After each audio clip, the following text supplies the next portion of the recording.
Before we begin life in the Middle Colonies today, I want you to think about a few words. Repeat after me. Diversity, immigrant, Great Awakening, religious toleration, militia.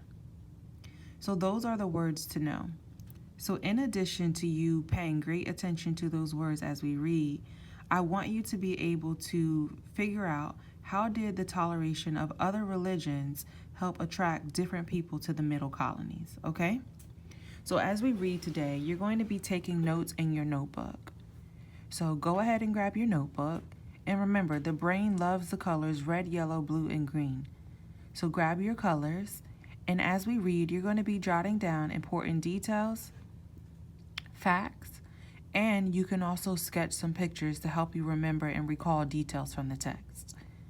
Okay, now close your eyes. Life in the Middle Colonies. You are there. It's a sunny morning in 1699. You decide to take a walk around New York City. As you walk, you see that the Dutch wall is being torn down to make room for more houses. A new road, Wall Street, is being built where the wall stood. You're not surprised that New York City is the fastest growing town in the English colonies. Open your eyes. What did you see? Did you see the hustle and bustle of New York City? Obviously not looking like what we know New York City to look like today. So New York was the fastest growing colony in the English colonies. A mix of people. Settlers in the Middle Colonies came from different places and backgrounds. One church leader described them as a group of people thrown together from many parts of the world. This diversity made the Middle Colonies an interesting place to live. Starting a new life. Who were the first people of the Middle Colonies? At first, most were Dutch, French, Belgian, or Swedish. Then came the English Puritans and Quakers, as well as German, Irish, and Scottish settlers. Most Africans arrived in the Middle Colonies as enslaved people, but others lived and worked as free persons. The variety of people in the Middle Colonies could be seen in the city of Philadelphia. William Penn chose this city's name, which means brotherly love in Greek. Like all Pennsylvania, Philadelphia was founded on the idea that people of different backgrounds could live peacefully together. So now we're seeing about life in the Middle Colonies. Yesterday we actually unpacked why people started coming to the Middle Colonies and the fact that they actually at first had a tough time getting people to settle the colonies. So here we discover which type of people came to the colonies and where they came from. Now, we know that Africans were captured from their land and brought to the Middle Colonies to work. They were enslaved.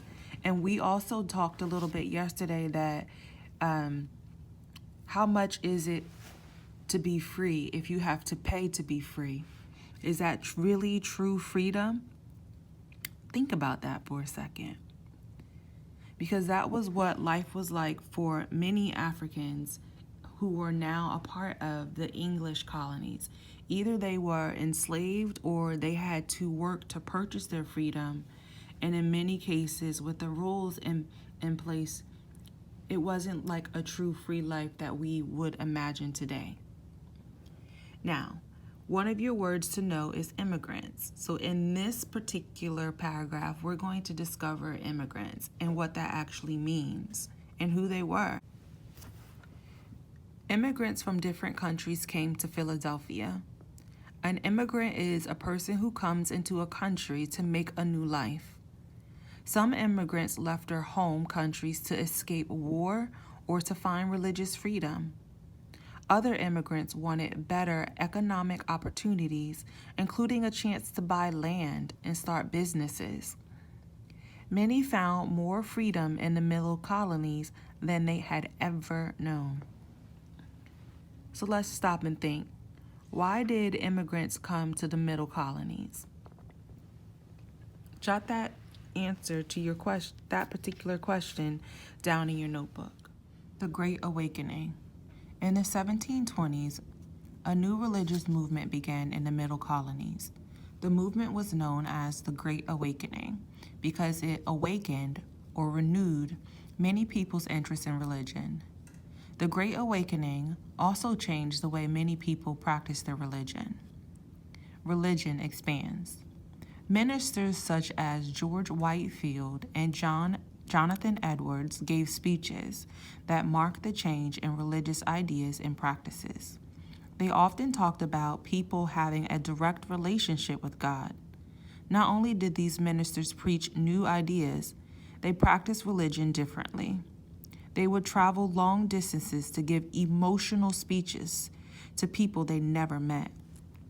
So here is a picture of George Whitefield, preaching or ministering, and the caption says, they used a movable field pulpit, such as the one below, to preach at outdoor events. So they would stand in this here so that they would be elevated to be able to speak to many people in the crowds.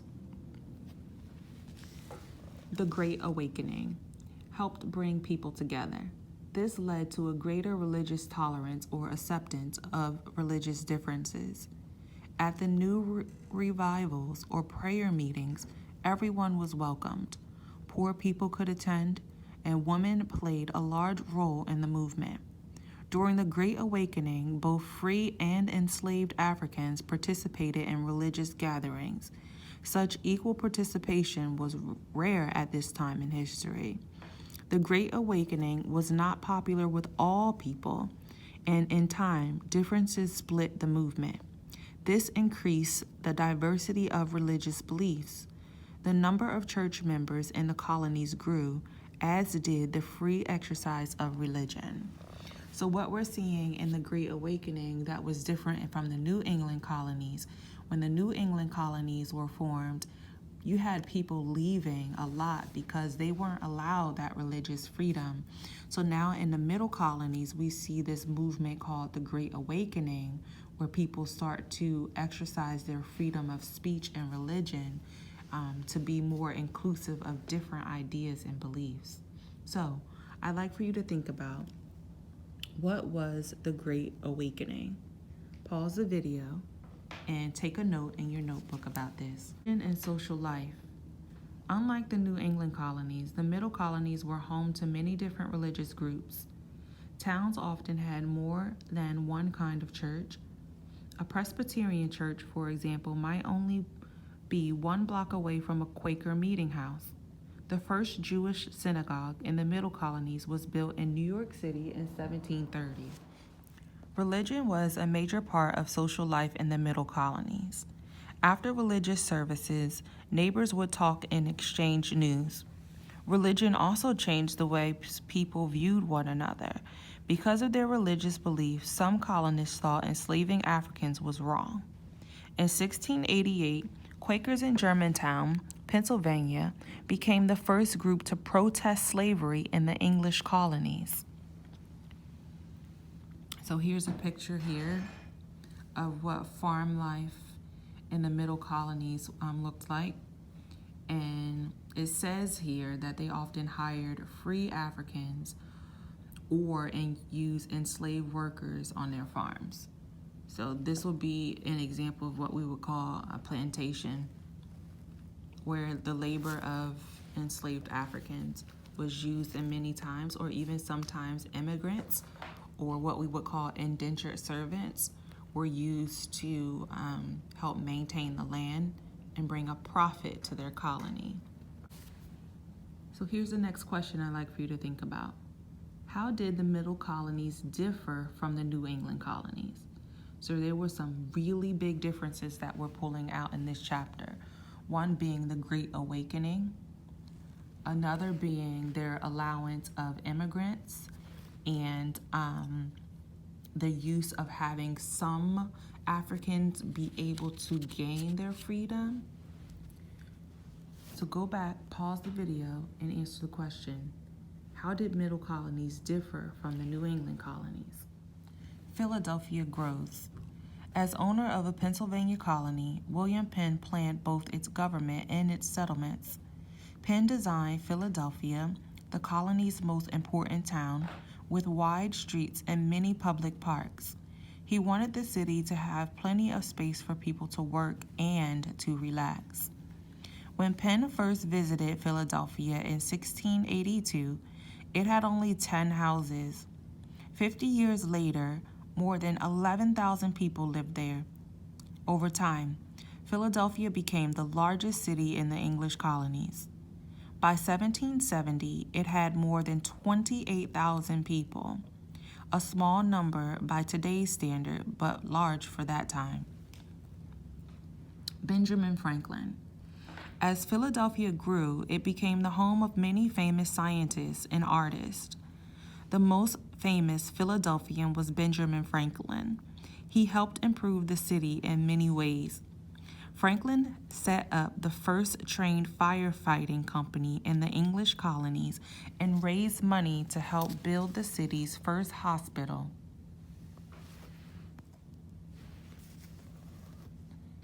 He set up a militia, or a volunteer army, to protect the city and the rest of the colony. To educate people, he founded Pennsylvania's first college and the first public library. Benjamin Franklin earned his living as a printer. He printed the Pennsylvania Gazette newspaper. He also wrote and published Poor Richard's Almanac, a yearly book that had a calendar, weather forecasts, stories, jokes, and wise sayings. It sold so many copies and helped make Franklin a rich man. Philadelphians wondered how Franklin did so much. He was a printer, a writer, a scientist, and an inventor. He also became a leader in the colony's government. It seems that Franklin followed the words of his own almanac. Early to bed and early to rise makes a man healthy, wealthy, and wise. So we're seeing leaders like Benjamin Franklin come through and pave the way, not only in the area of building the colony, but also as inventions. And it says that Philadelphia was not only known for inventions from scientists, but also for the arts. And if you ever drive through Philadelphia, what do you see on the sides of buildings and on the street? You probably see lots of murals and art. And I know particularly my husband is a musician, and lots of times he travels over the bridge to Philadelphia to do many events for music. So it still is a center for the arts. So here down at the picture, the caption reads, Philadelphia was one of the most diverse cities in the colonies. The busy seaport was a trade center that attracted merchants and skilled craft workers. And then here we have a beautiful picture, and it reads, Benjamin Franklin helped build a hospital and a firefighting company in Philadelphia. If you ever get a chance to, maybe a great field trip would be to visit the library in Philadelphia. It's pretty beautiful in the architecture.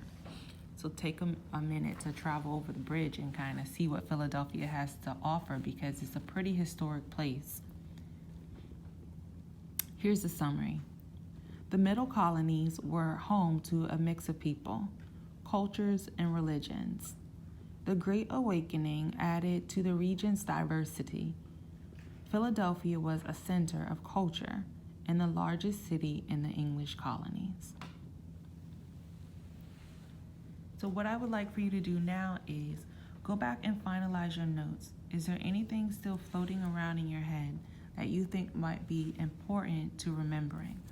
Also go back and think about the words to know: diversity, immigrant, Great Awakening, religious toleration, and militia, and think about what do you now know. Remember, I said by the end of the lesson, I wanted you to be able to tell me how did religious toleration help attract different people to the different cultures to the middle colonies. So stop and think about that before you move on from today's lesson. Remember, you can always go back and replay this or go back to different points that you'd like to take notes on.